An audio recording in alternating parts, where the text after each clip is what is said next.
Good morning, and welcome to Eastrose Fellowship, both of you here in the chapel and those of you viewing at home online.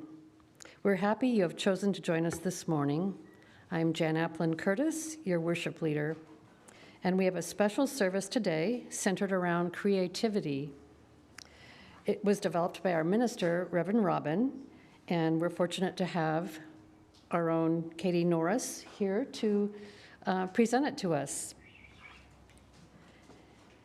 We now acknowledge that for at least 13,000 years, many tribes and bands have made their lives here, where our church home and our communities now exist. We remember and honor those people who made their homes in this land, the ones here now and the ones who lived here before. In peace, may we share this land and honor one another. Let's now take a moment and greet each other, both here in the chapel and online. We'll start by standing up and facing the cameras near the clock on the wall and waving to those at home. And then next you can turn to your neighbor and say hello. Oops, sorry about that.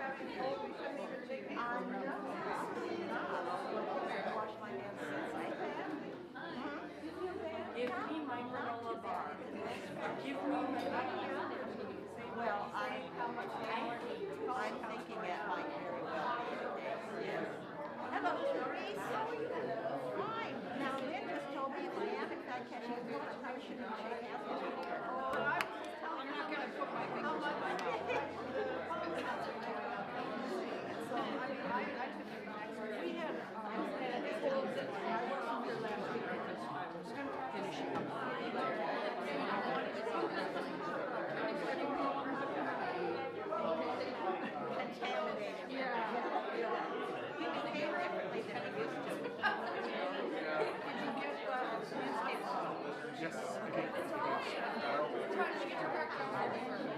Oh, well, I just thought I'd get it. So I was telling Katie, like you arrive, they have a show on TV, do makeovers. Roll for competition. Yes, it's their loft and each.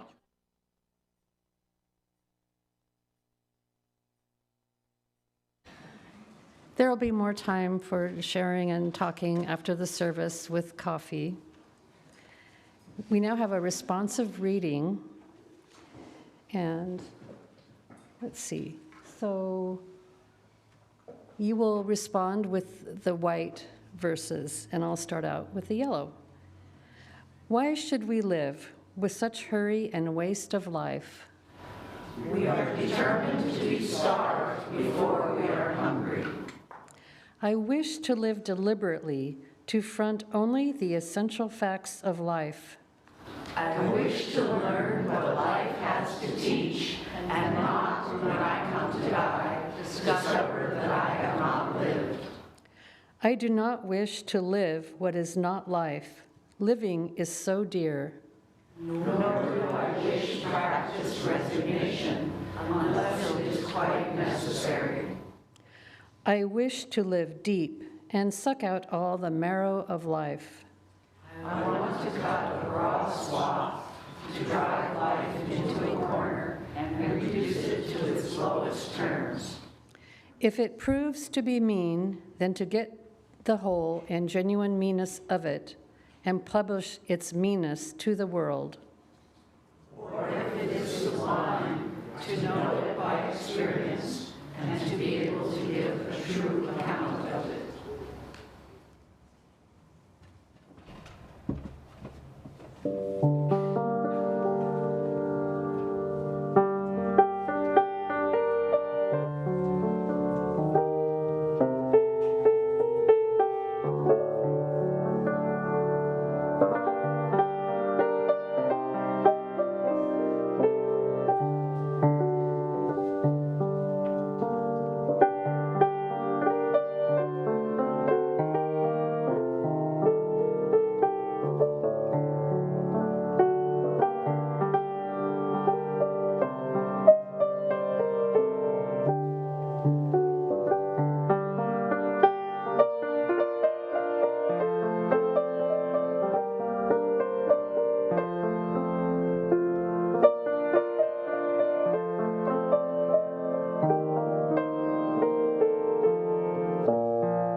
We light our chalice with words by Tracy Johnson.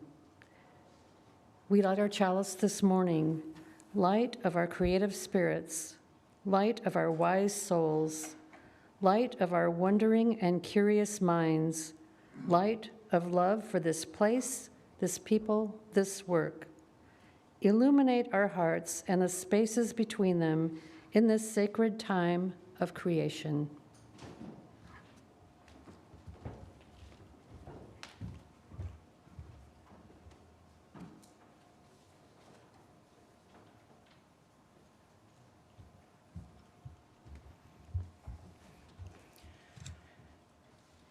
The Old Threads Are Unraveling by Julia Myers. The old threads are unraveling. Get your needles ready. We are stitching a new quilt of humanity. Bring your old t-shirts, worn out jeans, scarves, antique gowns, aprons, old pockets of plenty. Who have held earth's treasures, stones, feathers, leaves, love notes on paper. and stitch in mindful meditation each piece of material a story. The more color, the better, so call in the tribes. Threads of browns, whites, reds, oranges. Women from all nations start stitching. Let's recycle the hate, the abuse, the fear, the judgment. Turn it over, wash it clean, wring it out to dry. It's a revolution of recycled wares. Threads of greens, blues, purples, colorful threads of peace, kindness, respect, compassion are being stitched from one continent to the next, over forests, oceans, mountains. The work is hard, your fingers may bleed, but each cloth stitched together brings together a community, a world, our future world, under one colorful quilt, the new quilt of humanity. Please rise as you are willing and able, in body and spirit, and sing number 22 in the gray hymnal, Dear Weaver of Our Lives Design. The words will be on the screen.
We'll now have Tara and the children come up for story time for all ages.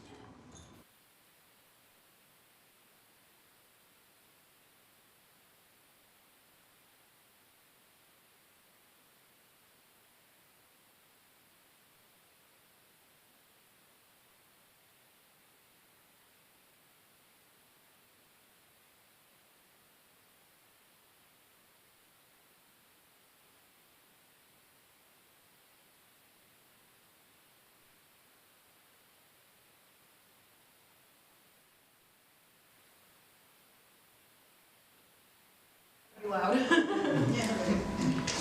So, I have here a small visual aid for you. Hello, welcome. Can you see what it is? It is a crayon. It is a purple crayon. And that's because our story today is Harold and the Purple Crayon by Crockett Johnson. This is a classic story, and you may have heard it before. It was one of my favorites growing up, and probably for a lot of people here. This is a story all about creativity, but I think it's worth mentioning that Harold's creativity does not come from an unusual talent, skill, or fancy materials. It comes from inside of him. He can use one purple crayon to both shape a whole world of adventure and to guide him safely home. He faces each twist and turn with imagination and ingenuity, and he's inspired generations of readers to do the same. So, Harold and the Purple Crayon. One evening, after thinking it over for some time, Harold decided to go for a walk in the moonlight. There wasn't any moon, and Harold needed a moon for a walk in the moonlight, and he needed something to walk on. He made a long, straight path so he wouldn't get lost. And he set off on his walk, taking his big purple crayon with him. But he didn't seem to be getting anywhere on the long straight path. So he left the path for a shortcut across a field, and the moon went with him. The shortcut led right to where Harold thought a forest ought to be. He didn't want to get lost in the woods, so he made a very small forest with just one tree in it. It turned out to be an apple tree. The apples would be very tasty, Harold thought, when they got red. So he put a frightening dragon under the tree to guard the apples. It was a terribly frightening dragon. It even frightened Harold. He backed away. His hand holding the purple crayon shook. Suddenly he realized what was happening, but by then Harold was over his head in an ocean. He came up thinking fast, and in no time he was climbing aboard a trim little boat. He quickly set sail, and the moon sailed along with him. After he had sailed long enough, Harold made land without much trouble. He stepped ashore on the beach, wondering where he was. The sandy beach reminded Harold of picnics, and the thought of picnics made him hungry. So he laid out a nice, simple picnic lunch. There was nothing but pie. But there were all 9 kinds of pie that Harold liked best.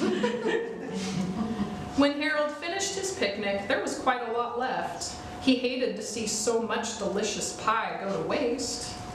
So Harold left a very hungry moose and a deserving porcupine to finish it up. And off he went, looking for a hill to climb to see where he was. Harold knew that the higher up he went, the farther he could see, so he decided to make the hill into a mountain. If he went high enough, he thought, he could see the window of his bedroom. He was tired, and he felt he ought to be getting to bed. He hoped he could see his bedroom window from the top of the mountain. But as he looked down over the other side, he slipped, and there wasn't any other side of the mountain. He was falling in thin air. But luckily, he kept his wits and his purple crayon. He made a balloon, and he grabbed onto it. And he made a basket under the balloon big enough to stand in. He had a fine view from the balloon, but he couldn't see his window. He couldn't even see a house. So he made a house with windows. And he landed the balloon on the grass in the front yard. None of the windows was his window. He tried to think where his window ought to be. He made some more windows.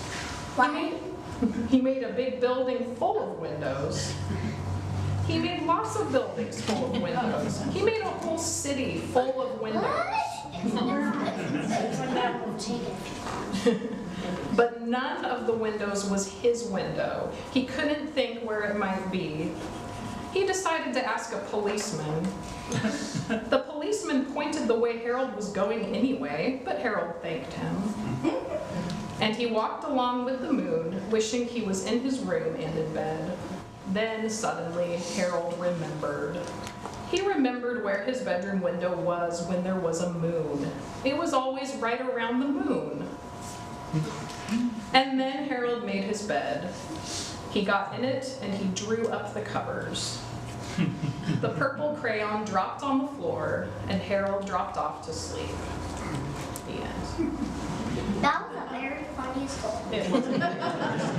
So in honor of Harold's creativity and the creativity that we all carry inside of us, I'm going to put the purple crayon on our creativity altar. And now we can sing the children out to the classroom.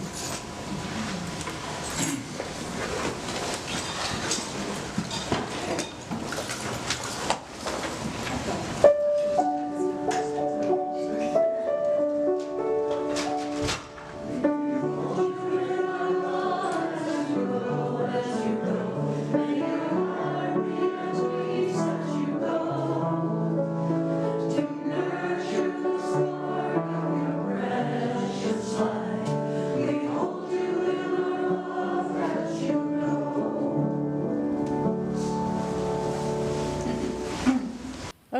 now you can remain seated and sing number 123 in the gray hymnal, Spirit of Life. The words will be on the screen.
Reflection on Creativity by Joel Denstead. Creativity at its deepest level is an intimate act of reflection. Therefore, an appropriate subject to begin this publication. I have watched and studied creatives closely. For much of my life, before taking the plunge, I dabbled. Those whom I studied both intrigued and confused me, but mostly awed me with their creations. My intrigue and confusion arose neither knowing nor understanding the ultimate source of their talent, nor the process of their engagement with that source. All I could see was the beauty in their creations, even those pieces considered dark and ugly. Mistakenly, I attributed such works to the overt application of innate talent. A hint of truth, yes, but reflective only of visible things. Indeed, creatives do have innate talents that are augmented by practice and skillful application. But this becomes the work of creativity, not its source of process. Those who plunge deeply into the waters of creativity discover they are not alone. That is why writers, artists, and musicians refer to their muses. With all creatives, bow to the grace of flow. What I mean is, they find their deepest creative engagement with a suspension of the self. They forget themselves, somewhat like grabbing a tiger by the tail, though usually more peaceful. Another way to say this, creativity is the process of discovery and revelation in their most literal definitions. Things revealed rather than concepts understood. Michelangelo described it best, referring to his art as uncovering what was already there but hidden. The logical inference is most humbling. A creative does not actually create, but lets the ideal subject reveal itself, then tries to replicate that perfectly. Ecstasy and agony in one, ecstasy from revelation, agony from reflective imperfection.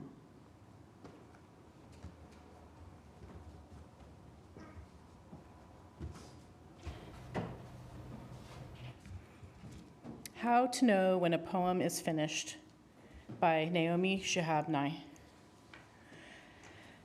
When you quietly close the door to a room, the room is not finished. It is resting, temporarily, glad to be without you for a while. Now it has time to gather its balls of gray dust, to pitch them from corner to corner. Now it seeps back into itself, unruffled and proud. Outlines grow firmer. When you return, you might move the stack of books, freshen the water for the roses. I think you could keep doing this forever, but the blue chair looks best with the red pillow, so you might as well leave it that way.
For today's reflection, I'm going to read a sermon written by our own Reverend Robin called I, the Creator.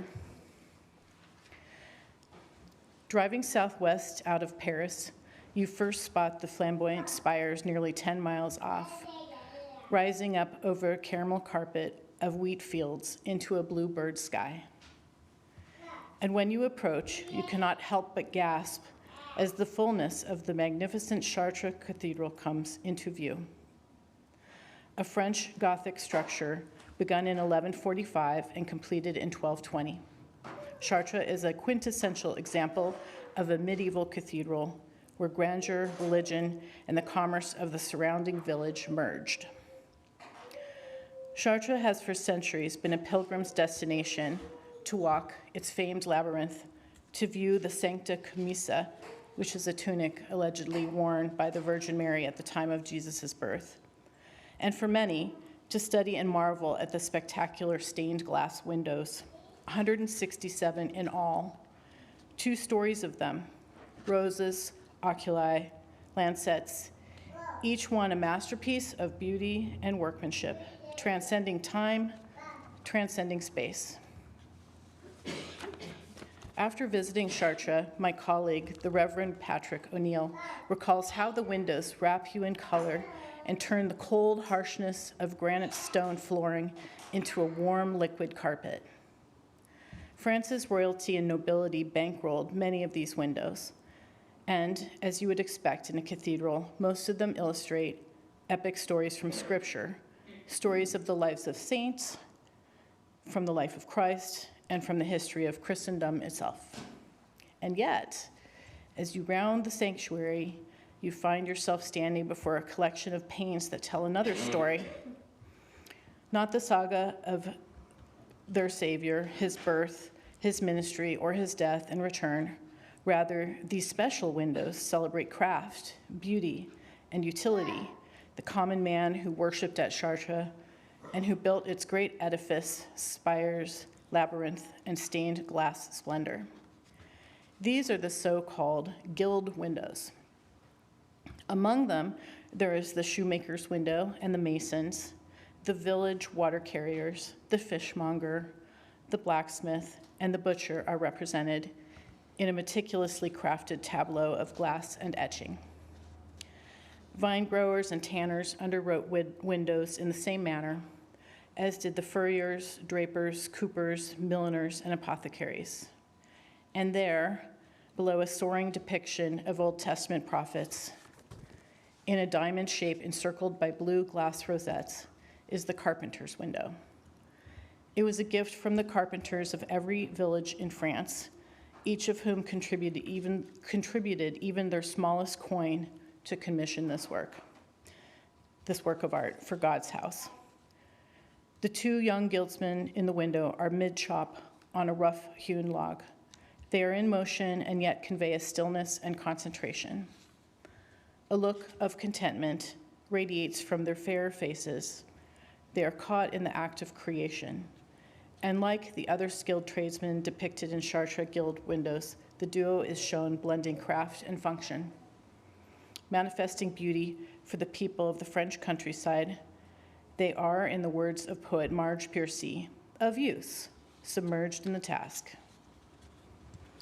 Although we do not worship the divine Christ as you use, we do appreciate the holy human Jesus, and he was just such a craftsman himself, a carpenter who learned his trade at the shoulder of his father, Joseph. We rarely see depiction of him in his carpenter persona, although we can presume that he measured twice and cut once, and that he, too, appreciated the opportunity to apply useful craftsmanship to bring beauty into a broken and sometimes ugly world. I chatted with a carpenter friend of mine the other day while pondering this sermon and asked him, "Where does your creativity come from?" He smiled and said half-jokingly, "The muses, of course. According to the ancient Greeks, the muses, goddesses of such things as art and dance and sacred song and the like, come to you, whisper in your ear, or they whisper from inside you." This is a metaphor, I believe, for what it feels like when an idea pops into our consciousness and mingles with the divine and creative spark. My colleague, Roger Birchhausen, offers a fitting connection here to process theology, which, as he explains, asserts that we co-create the world with the divine, the force pulling us forward. The divine is the force encouraging us to be good and whole people. This force is love, but we make the decisions and take actions and decide whether to co-create or co-destroy in the human realm. As I chatted with my carpenter friend, I also inquired whether he relishes the process or creation or the product more. Without hesitation, he responded, process. Yes, he feels a sense of accomplishment in the table or cabinet or perfect mitered edge, yet the process of creation is why he lifts the plane and the saw at all. Creation, giving birth to an idea, a crusade, a movement, or a dream, is process. Building walls and crafting cabinets is process. Living our perfectly imperfect lives with as much creative integrity, humor, and perspective as we can muster is process. One of joy and sorrow, masterpieces and messes, rousing anthems and woeful ballads, all woven fine together. Creativity contributes to our sense of aliveness and our playfulness. One art teacher, Adriana Diaz, defines creations as places where caring and daring come together. They open our eyes to nature and the body and give us fresh appreciation for both ritual and recreation. There is a prevailing belief that creativity is an inborn trait, that you are either creative or you're not. In truth, we are, for the most part, born with a creative brain, the right cerebral hemisphere, and have many skills. Children tend to be naturally curious and eager to explore the world around them and can spend hours making up imaginary games and friends and pretending. Their minds run free. Yet as we age, we can begin to lose some of that natural creative spark as we learn left brain reasoning in school. In fact, research shows that our propensity to generate original ideas reduces from 90% at age 5 to 20% at age 7 and plummets to 2% as adults. Yikes. However, unless you have suffered brain damage in your right hemisphere or had it removed, you still have a creative brain. So you are still inherently creative, even if you are not using your creative skills to capacity. Maybe we've become too self-conscious, less satisfied with the process and fixated on the product. Something spiffy enough to share on Instagram, perhaps. In his book, The Courage to Create, Rollo May muses that creative people, as he sees them, are distinguished by the fact that they can live with anxiety, insecurity, sensitivity, and defenselessness for the gift of the divine madness, to borrow a term from the classical Greeks. The buzzworthy author Elizabeth Gilbert chimes in too. She believes that creative living helps us achieve a state of transcendence. So I wonder, how can we do this? Gilbert offers 7 magical lessons in creativity in her bestseller, Big Magic: Creative Living Beyond Fear. They are: put fear in the back seat. Creative living is the path of the brave. Catch genius when you can, but don't wait for it. Be light and unburdened, like musician and composer Tom Waits. Don't avoid the dark side. Treat creativity as a vocation. Think like a trickster. Creation takes time. In her reflection, Brick by Brick, the Reverend Meg Barnhouse recalls one summer when she observed a team of masons building a brick wall in her neighborhood. She writes, "Against the brutal heat, they stretch a tarp overhead to get a little shade. One man who looks to be in his 70s is the leader. His skin is the color of bittersweet chocolate. His beard is gray. I see him teach a younger mason how to do the work. Often, they are both smiling. He looks like he loves what he is doing." Barnhouse observes, "I wonder how he can love building walls day after day, handling bricks, teaching the art of bricklaying.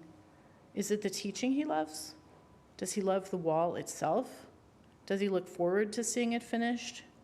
Or does he love the process, the feel of the bricks in his hand, the squish of the mortar, the challenge of making the symmetry of pillars and arches and geometry of it all?" She concludes, "I think from the look on his face, he loves the process. I think he will go on to the next project, the next wall, as if it were just a continuation of this one, then the next, and never be bored." I want to be like that, says Barnhouse, and I suppose I am in my job as a minister. Brick by brick, story by story, we build a community, the patterns, the symmetry, the pure joy, sustained by the strong structure we create out of our lives and our hopes. We will never be finished. Yes, Meg, you are so right. We may not create an edifice as grand as Chartres Cathedral, but the process of creation, in collaboration with our inherent divine spark, is like the sun dancing against the etched stained glass shards of the carpenter's window. This shapes a prism of beauty that radiates out across all the country field and city skylines of this broken, sometimes ugly world. Let us remember that the guild windows were given one mosaic at a time, piece by piece, coin by devout villagers, common but skilled, who wanted to contribute something beautiful to the ages. Like the gilders of Chartres, like my carpenter friend, may we find creative ways to be of use, to conspire with the muses, to give birth to beauty, plank by plank, piece by glorious human peace, hand to hand, heart to heart, we will never be finished. Blessed be, blessed we, and amen. Okay, now we will do the closing hymn. Please rise as you are willing and able in body or spirit and sing number 1024 in the teal hymnal, "When the Spirit says do." The words will be on the screen.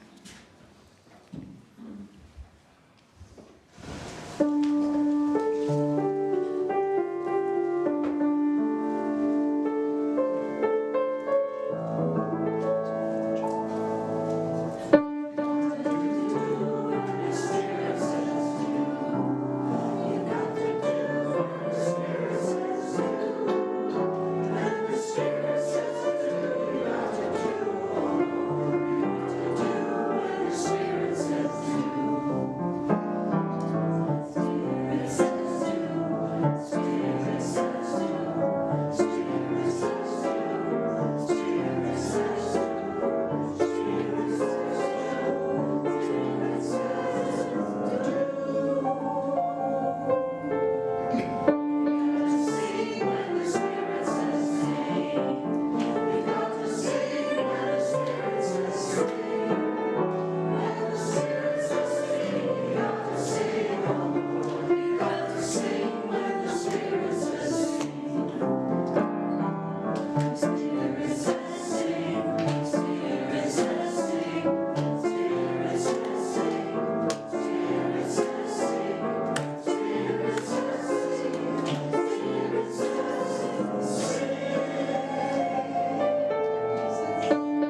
I'm going to, I'll start.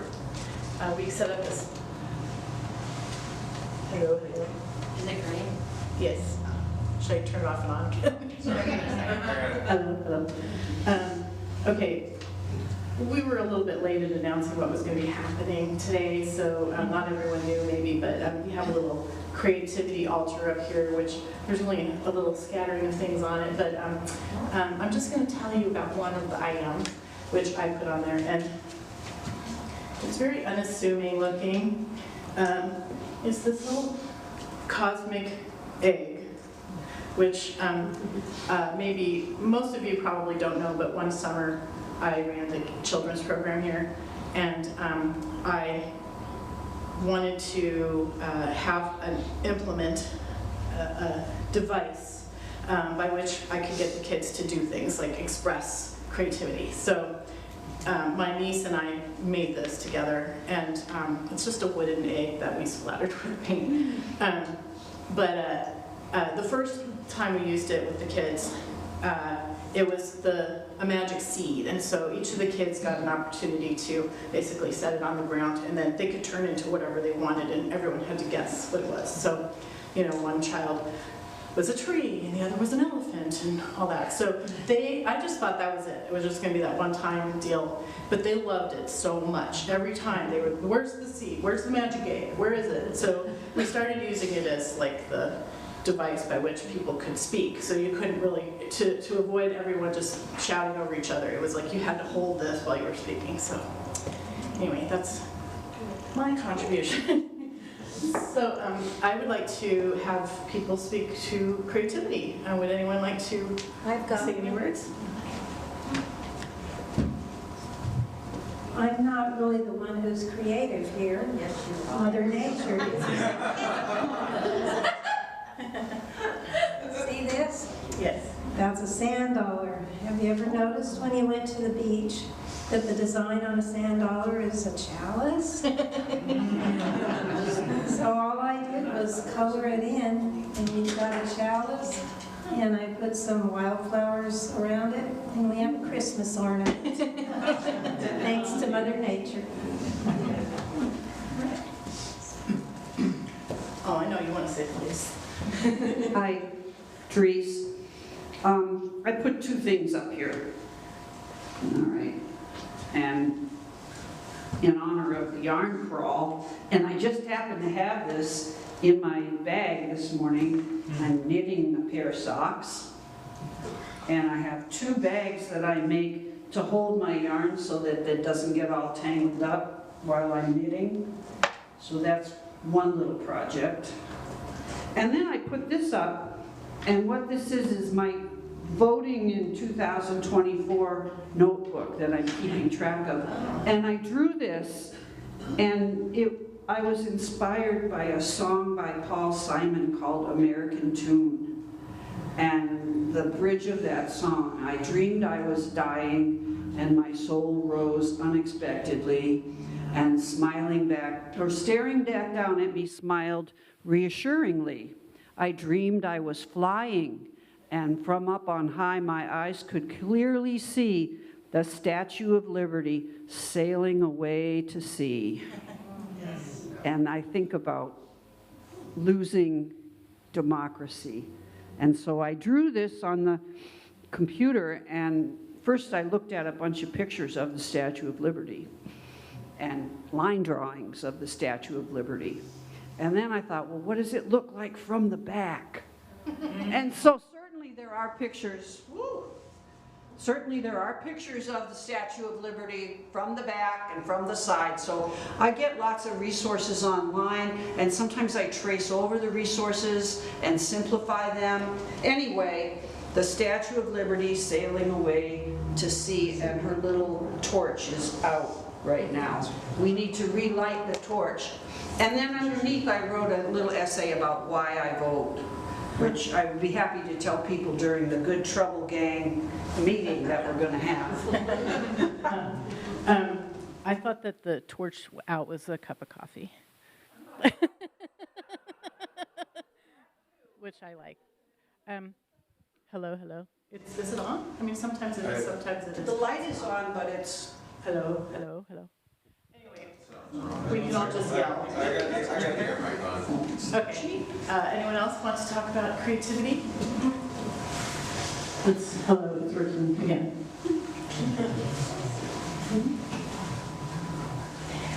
David, I told you to do choices. I have forgotten how hot these things are. I don't know if I'm catching a cold or it's hay fever, but I wanted to protect you all.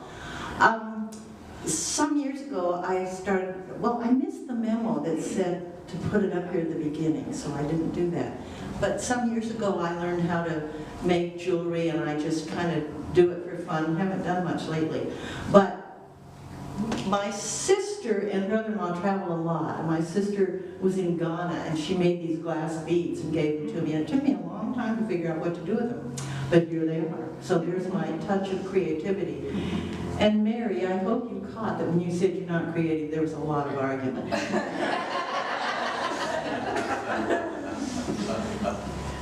I think John maybe has something to talk about. And if he doesn't, I will talk for him. I'm here to prove that creativity can be mundane. Several years back, we got some new video equipment, and we ran it from the lectern up here. And so this table is a former TV shelf from a bookshelf, and that was a fairly creative adaptation. When I was a Presbyterian, I got upset that my favorite Bible verses were never read, and figuring out which was never read was always a chore, so I made a visual table plotting every Bible verse and how many times in a 3-year period it was read. When I was an architecture student, we built a tension structure, and so I made one out of a bicycle rim and some bicycle spokes. If you're interested in the pictures, it's up here. We built one that was 50 feet in diameter, the first time in the world one of such size had ever been built.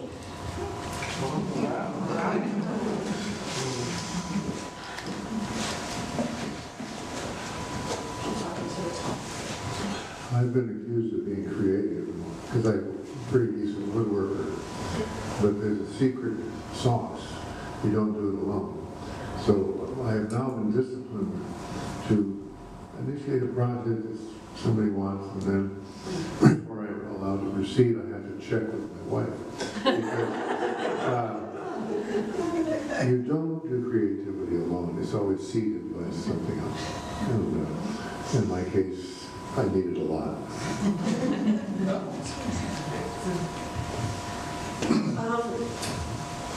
I wanted to speak to, like, kind of the, let me just change right. I wanted to say something about the healing part of creativity. My daughter lost her boyfriend last May, and she's creating this a book with words, with images, and I see her exploring all of these, all of this media was only letterpress at the beginning, and then it became some drawings, and then it was photos, little instant Polaroids. And then there's, now there's watercolor and gouache, and it's just really wonderful to see her struggling through with the media and with her loss. That's the process.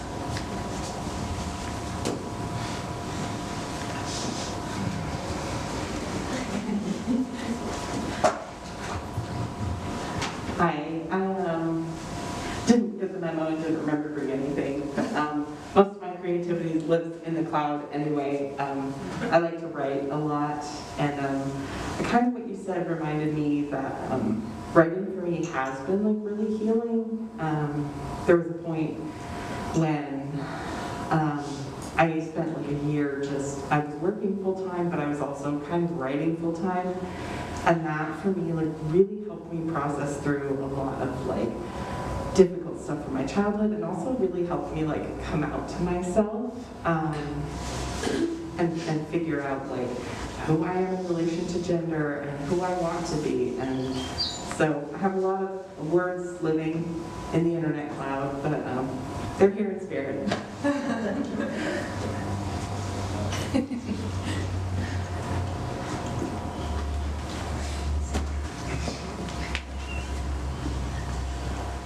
I dabble in everything. You go from the garden to watercolor to music to rocks to jewelry to words, poetry to whatever. And the thought that struck me while I was listening to the presentation is creativity lives in opportunity and variety. And recognizing that if you're trying to go from there to there, some people take a path and other people create a path or find a different way each time to try and get from one place to another. And I think there's something that goes back to that kindergarten time where you would go wherever you wanted to get to over there, and then you were told you're supposed to go on the path. And some people stay on the path and don't realize that they have the right and opportunity and perhaps imperative to get off the path sometimes. So I encourage all of you to get off the path.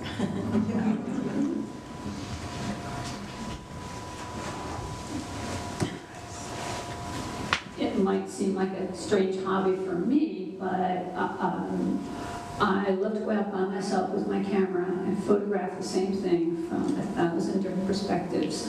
For me, it has a couple of things. One is obviously I get to see details I just literally can't see without that big lens between me and it. But the other is that it's so present. You have to be really present to do this. And it has helped me see the art of beauty in things that you would never have thought were actually beautiful. There's a sculpture going where you cross one of the bridges to get to downtown that I always thought was very ugly. I now have like 50 photos of that thing from every perspective. It's actually pretty dang cool. But there are two other things I wanted to tell you that I've done. One is, after my surgeries last year, I had to get back in shape, and I looked at all those exercise tracking apps and didn't like a single one of them. So I made my own if I could. And no, I'm not sharing it, but it's the ads, and you can add it and add things you want and stuff. It's actually pretty cool. But the last thing I should probably tell you is that there was a time in my life when I used to write haiku. And the reason I did that was so I could encourage myself to see the kernel of an idea and to be more brief. Cool. Sometimes brevity helps. I know that often when I'm writing for work, I have to like take out at least half the words. And also, the other thing I do is when I do a PowerPoint, I put the last slide first to see if it helps. Oh, okay, I wrote this in 2010, and it was the first assignment for the first term of Principles of Design class that I took in Clatsop Community College, the creative process. Sometimes what you make becomes more than the sum of its parts. When you find this synergy in your work, it suggests that you've let yourself play, that you've used the platform of technical skill and informed experience that results from study and practice as the trampoline to launch you into the place where dreams and songs are born. You can study and practice all you want, but without that willingness to fall into play, the work you produce is a desert of dusty, dry old bones. The textbook tells me to strive to work intuitively with a sense of immediacy and oneness of purpose with the media, and to seize and build build on chance discoveries from random manipulations of design elements. I smiled when I read that we need to poke things to see what they will do. Make mistakes. You can't make art without making mistakes. I'm afraid to be wrong. I hate it when my work is not perfect, exactly what I conceived. I love taking pictures of small things, flowers, berries, spider webs, dewdrops, and some of my pictures are unfocused, not as clear and sharp as I think they must be. I play music, write music, record it, but stumble with anxiety, worrying about making mistakes before I make them, thus guaranteeing that I will make them. I hear every performance mistake and every technical flaw when I record. Women tie themselves up with perfection. If you risk and fail, the fallout from your mistake is your fault. You should have known better. My dream parents would have encouraged and supported me, and today I would believe in myself without question. I was entitled to that nurture, but got ripped off. Didn't we all? Even so, my experimental self keeps pushing through the safeguarding constraints. I ran away from home to be a hippie. I walked away from a career in science to play rock and roll.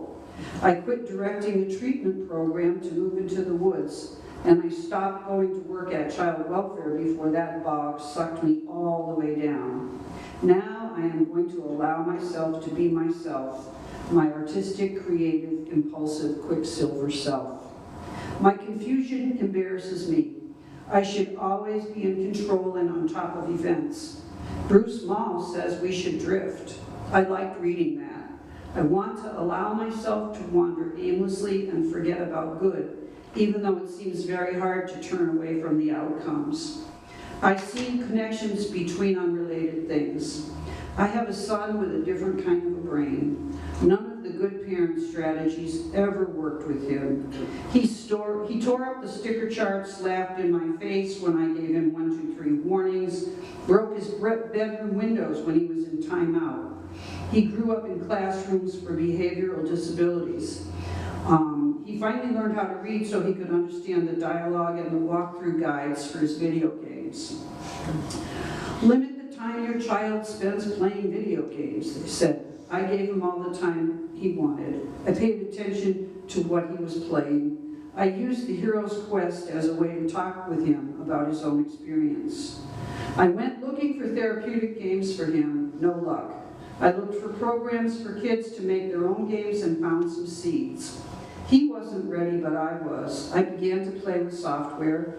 2 years later, I found myself preparing to make the kind of therapeutic, immersive environments I imagined for him, a world as compelling as a video game where he would have 1,000 chances to practice the same social interactions that most people figure out by 1st grade. We can teach kids like my son if we are willing to use all our tools and break our rules. I'm supposed to include classroom discussion in this essay. As people introduced themselves last week, I heard enthusiasm and resignation. Some people need this class for requirements. Other people need this class like they need air to breathe. Kristen, the teacher, has defined the classroom as a safe place to experiment. She has high expectations for our participation. I look forward to connecting with the community of artists here. I'm so thirsty for the opportunity to grow. This class might be a clear pitcher of cool water, and I can help to make it so. It's beautiful.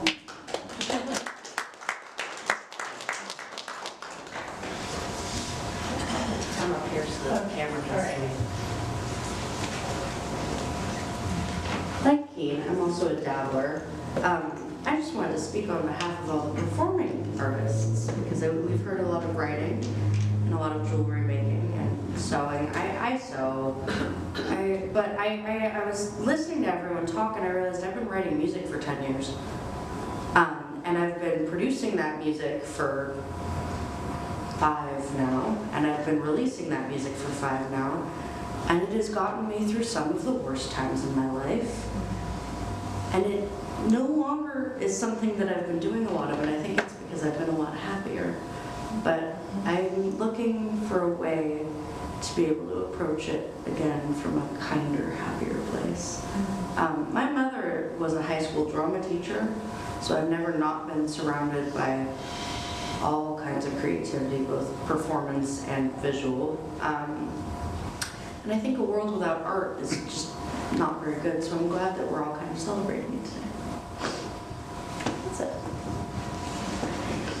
Oh, darn us something. John, do you want to come up here? Yeah. Okay.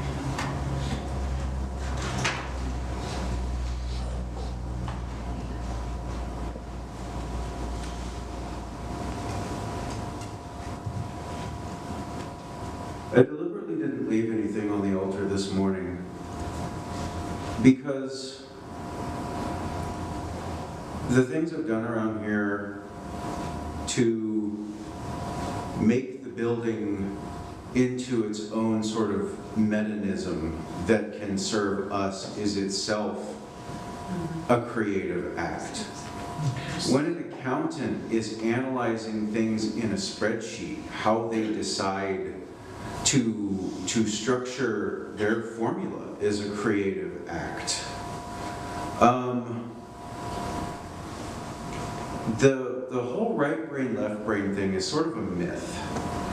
The right brain does a bit more lateral reasoning than vertical reasoning, and the left brain does a little more vertical reasoning than lateral reasoning. And the left side tends to break patterns down into individual symbols, and the right side tends to build them back up into new patterns. It's this constant adversarial back and forth between the two sides. They both deal with music. They both deal with numbers. They both deal with visual reasoning. And so even when we're deep in analysis, we can't help but be creative, because ultimately the idea of a right or a wrong thing is entirely subjective. And when everything is subjective, you can't get it wrong, you just find a different solution. We're all always creative in everything that we're doing. We're all artificers of our own destiny, even if we're just sitting there staring at the wall. And I think that just process of existing in this generative manner is the ultimate testament to endless human creativity. Wow.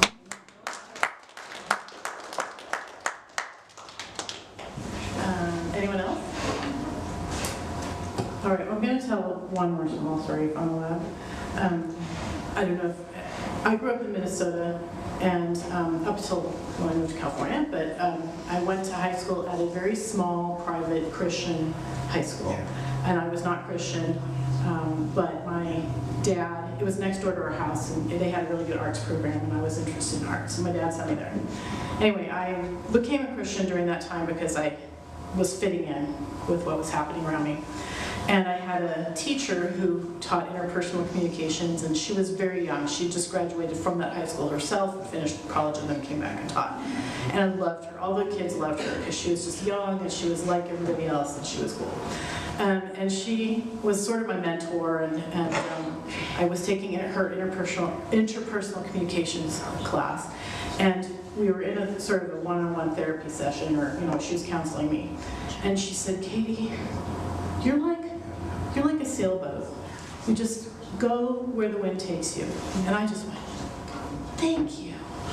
And she said, "No, that's not a compliment." But I was just like, the vision of that was just like beautiful. I was like, I'm ready. I'm gonna go wherever that wind takes me. All right, we want to close.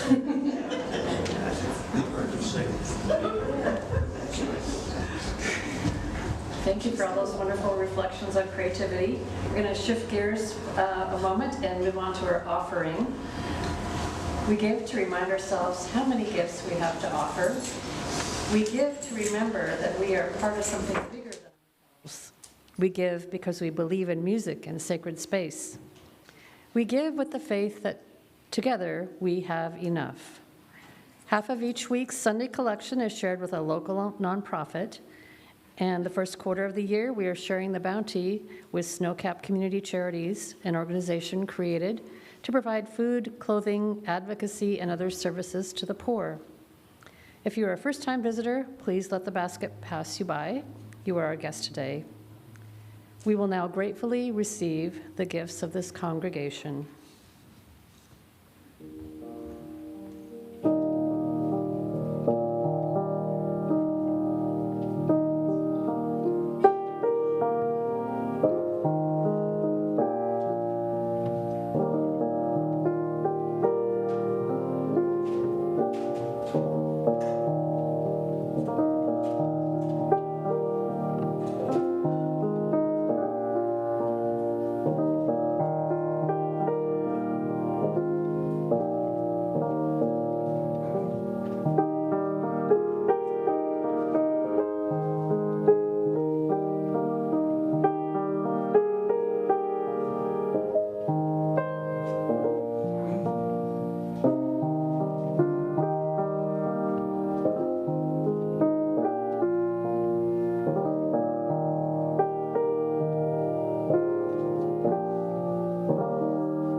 Extinguish our chalice with words by Susan Van Dresser. Let us sing the magic of imagination by which we know one another and learn the lives of eras gone by. Let us sing the magic of creation by which we build the world of our soul and teach its wisdom to others, young and old. Let us sing the magic of our lives Together, holding and shaping by the movement of breath, from heart to lung, all new life that is to come. Go now with singing. Go now with magic in your fingertips. Touch this world with life.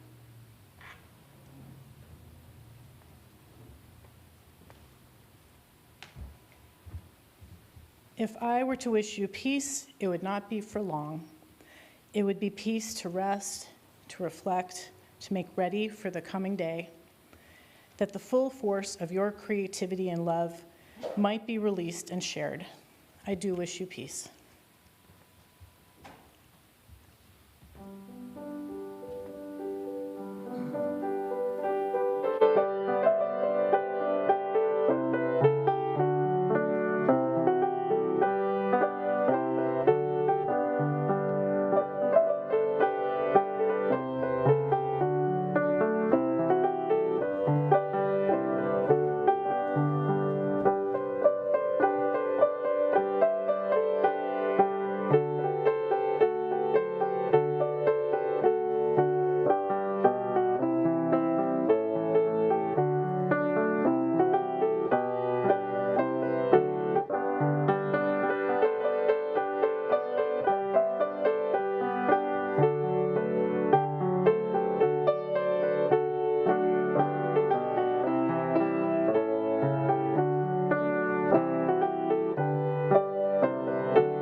Announcements.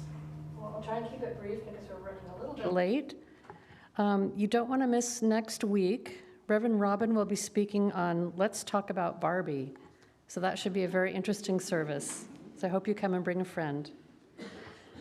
The hiking group will be visiting Mount Tabor on Wednesday morning, and you can see Patty Walsh if you want more information. Be sure and read the petals for more announcements. There's many more interesting activities printed in there. So the service is now ended, and if you are attending online, you can exit YouTube and connect to Cafe Conversations via Zoom. And those here at Eastrose are invited to stay for coffee and conversation. Thank you all.